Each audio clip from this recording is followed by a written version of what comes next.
Welcome to Innovate Trainings. Digital marketing foundation course series में हमारा module B है, जो सर्च इंजन ऑप्टिमाइजेशन, जिसको हम एसईओ बोलते हैं, उसके ऊपर बेस्ड है। इसमें हम ट्रेनिंग बुक 3 में क्या क्या टॉपिक्स आप कवर करने वाले हो, उसके बारे में आज इस रोड मैप वीडियो के थ्रू जानेंगे।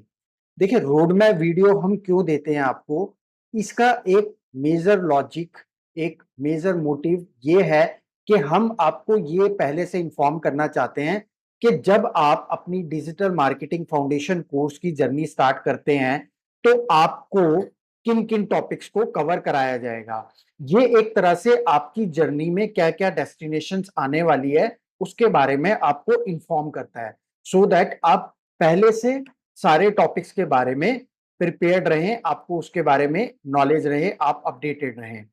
तो लेट्स स्टार्ट। मेरा नाम है Hemant Kumar Sharma and I will be your mentor through out this course. तो आज हमारा रोड मैप वीडियो है ट्रेनिंग बुक 3 के ऊपर, जो कि सर्च इंजन ऑप्टिमाइजेशन का टॉपिक कवर करती है मॉड्यूल बी में, और कोर्स है digital marketing foundation course.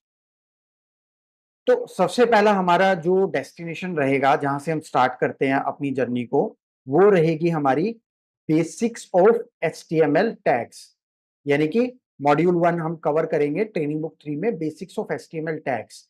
HTML एक एसईओ प्रैक्टिशनर के लिए जानना बहुत इंपॉर्टेंट होता है, क्योंकि जब हम ऑन पेज करते हैं या जब हम लिंक स्ट्रक्चर बनाते हैं तो HTML का बहुत बड़ा एक रोल आ जाता है, जो टैग्स होते हैं उनका एक बहुत बड़ा रोल आ जाता है।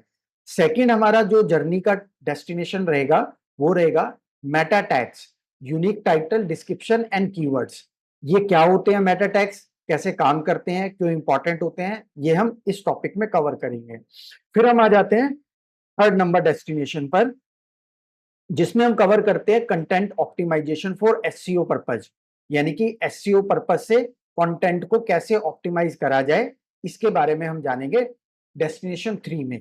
देन इस जर्नी में हम पहुंच जाते हैं डेस्टिनेशन 4 पर, जिसमें हम importance of heading tags in SEO, जैसे H1, H2, H3, H4, H5, ये क्या होते हैं, एसईओ के लिए क्यों इंपॉर्टेंट है, और ये कैसे काम करते हैं, किस हायरार्की में काम करते हैं, कितना जो है इसको यूज करना पड़ता है, चाहिए क्या बेस्ट प्रैक्टिसेस है, वो सारा हम इस डेस्टिनेशन पे जानेंगे। फिर हम इसके बाद आप पहुंचते हैं अपने फिफ्थ नंबर ऑफ डेस्टिनेशन पे, जिसमें हम जानेंगे URL and path detail. URL क्या होता है, जिसको हम यूनिफॉर्म रिसोर्स लोकेटर बोलते हैं, और पाथ जो होती है वेबसाइट का, वो कैसे सेट करा जाता है, ये हम फिफ्थ नंबर ऑफ डेस्टिनेशन पर जानेंगे। फिर हम आते हैं टॉपिक नंबर 6 पे, जिसमें यूजर फ्रेंडली यूआरएल स्ट्रक्चर के बारे में हम डिस्कस करेंगे, उसकी इंपॉर्टेंस के बारे में डिस्कस करेंगे, कैसे वो एसईओ के लिए इंपॉर्टेंट होता है, ये हम जानेंगे। देन हम आगे अपनी जर्नी प्रोसीड करते हैं और 7 नंबर डेस्टिनेशन पर आप पहुंचते हैं, जिसमें हम जानते हैं internal link building and website structure. यानी कि वेबसाइट में इंटरनली कैसे लिंक को बिल्ड करा जाता है, और वेबसाइट के जो स्ट्रक्चर है उसको कैसे सेट करा जाता है, सो दैट वो एसईओ में हमारे को हेल्पफुल रहे। राइट, एक तो विजिटर के लिए हेल्पफुल रहे, दूसरा जो एसईओ का पर्पस होता है उसमें सर्च इंजन के लिए भी बहुत वो हेल्पफुल रोल प्ले करता है। एक अनमैनेज्ड और मिसलीडिंग स्ट्रक्चर जो है वो पूरे अच्छे करे हुए एसईओ को खराब कर सकता है, तो इसलिए ये टॉपिक हमारा बहुत ही इंपॉर्टेंट हो जाता है। फिर हम आ जाते हैं जी 8 नंबर अपनी डेस्टिनेशन पे, जिसमें हम जानते हैं outbound link, link out external website. कैसे हम लिंकिंग स्टैब्लिश करें एक्सटर्नल वेबसाइट की, जो एक्सटर्नल यूआरएल होते हैं उनको हम कैसे सेट करें, जिसको हम बोलते हैं आउटबाउंड लिंक। यानी कि जो लिंक अपनी वेबसाइट के ना होके किसी दूसरी वेबसाइट के या दूसरे वेब पेज के होते हैं, जो कि एक्सटर्नली कनेक्टेड होते हैं, उनको सेट करने का एक पैटर्न होता है, उसकी एक लिमिटेशन होती है, एक नंबर ऑफ लिंक ही हमारे को जो एस्टेब्लिश करने होते हैं अपने एक वेब पेज या टोटल वेबसाइट के स्ट्रक्चर के अंदर। तो ये जानना बहुत इंपॉर्टेंट है कि वो कितने रहेंगे, कहाँ रहेंगे, कैसे रहेंगे, ये हम 8 नंबर टॉपिक में डिस्कस करेंगे। फिर हम आ जाते हैं 9th नंबर टॉपिक में, जिसमें हम डिस्कस करते हैं factors to review for page loading speed and its impact on ranking. जो फैक्टर्स पेज लोडिंग स्पीड के लिए इंपॉर्टेंट है उनको रिव्यू करेंगे, उनका इंपैक्ट कैसे रैंकिंग के ऊपर आता है ये डिस्कस करेंगे, और कैसे रैंकिंग इंप्रूव करने के लिए हमारे को पेज लोडिंग स्पीड को इंप्रूव करना है, ये हम 9th नंबर टॉपिक में और हमारी जर्नी के डेस्टिनेशन में समझेंगे। फिर हम आ जाते हैं 10th नंबर डेस्टिनेशन के ऊपर, जिसमें हम टॉपिक डिस्कस करते हैं improve website bounce rate. Bounce rate क्या होता है? जब आपकी वेबसाइट पर विजिटर आया और आकर वहां से निकल गया तो उसको हम बोलते हैं बाउंस होना। तो वो बाउंस होने का जो पैटर्न है, उसकी जो कैलकुलेशन है, उसको बोलते हैं बाउंस रेट, राइट। वेबसाइट की बाउंस रेट क्या है, उसको कैसे हम इंप्रूव करें, यानी कि इंप्रूव करने का मतलब क्या होगा कि ज्यादा से ज्यादा समय के लिए हम वेबसाइट पर अपने विजिटर को रिटेन करके रखें, तो इसको कहेंगे इंप्रूव करना, यानी कि जितनी ज्यादा समय रहेगा उतना ज्यादा हमारे लिए अच्छा रहता है। फिर हम आगे जर्नी अपनी प्रोसीड करते हैं और हम आप पहुंचते हैं डेस्टिनेशन नंबर 11 में, जिसमें हम टॉपिक डिस्कस करते हैं site map dot XML setup and submission.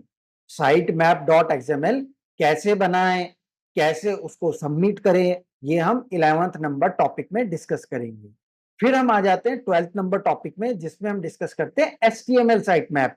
HTML site map और एक्सएमएल साइट मैप दोनों डिफरेंट होते हैं, दोनों का स्ट्रक्चर डिफरेंट होता है, दोनों का पर्पस भी डिफरेंट होता है, बट मोस्टली दोनों में जो कंटेंट होता है वो वेबसाइट के यूआरएल वेब पेजेस का ही कंटेंट होता है, राइट। बट स्ट्रक्चर डिफरेंट होने की वजह से, मोटिव डिफरेंट होने की वजह से हमें दोनों के बारे में जानना भी जरूरी है और दोनों को बनाना भी जरूरी है वेबसाइट के लिए, जब हम एसईओ करते हैं पर्टिकुलरली।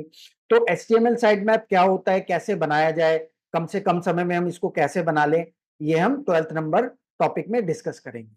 फिर हम अपनी डेस्टिनेशन में आगे पहुंचते हैं 30 नंबर पे, जिसमें हम robot.txt फाइल बनाना सीखते हैं और उसकी इंपॉर्टेंस को जानते हैं।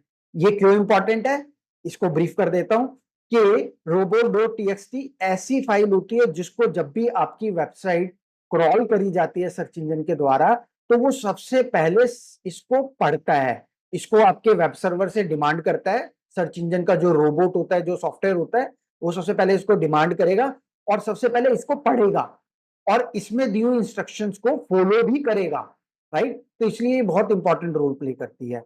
डिटेल में हम कोर्स के दौरान जानेंगे।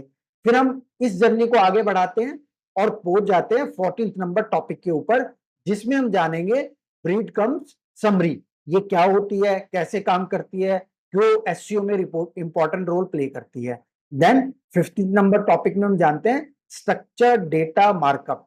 स्ट्रक्चर डेटा मार्कअप क्या होता है, क्यों इंपॉर्टेंट है, ये हम इस टॉपिक में डिस्कस करते हैं। फिर हम इस जर्नी को आगे कंटिन्यू करते हैं और आप पहुंचते हैं हमारे 16th नंबर डेस्टिनेशन में। 16th नंबर में हम जानते हैं ऑफ पेज ऑप्टिमाइजेशन टेक्निक्स के बारे में।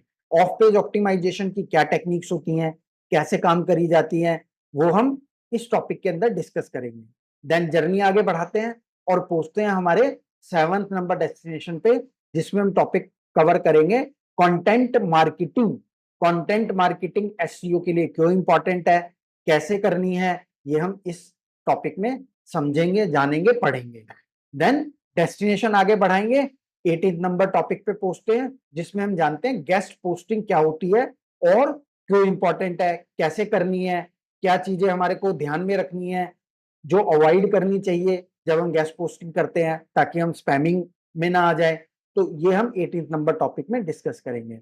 देन हम आ जाते हैं जी 19th नंबर ऑफ टॉपिक के ऊपर, जो कि हमारी इस जर्नी का ट्रेनिंग बुक 3 का लास्ट डेस्टिनेशन रहेगा, जिसमें हम डिस्कस करेंगे आर्टिकल राइटिंग एंड सबमिशन की टेक्निक्स। इसमें हम जानेंगे कि आर्टिकल कैसे लिखे जाते हैं और उसको कैसे सबमिट करे जाते हैं।